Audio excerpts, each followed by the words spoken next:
గ్రామ పంచాయతీ విధులు ఏంటిది, దాని బాధ్యతలు ఏంటిది?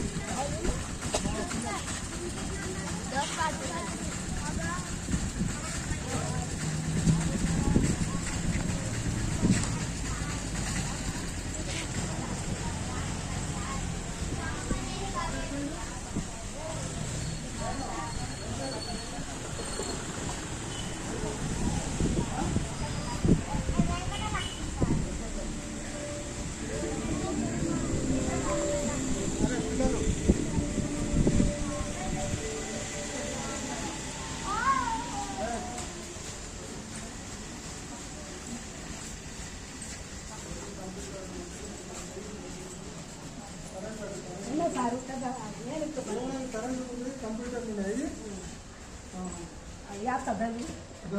లైట్ ఏమో లేదు అటెండర్ వాళ్ళు ఊరేనా ఇది సార్ మేడం వెళ్ళిపోయింది ఇప్పుడు. నేను 5 కాలం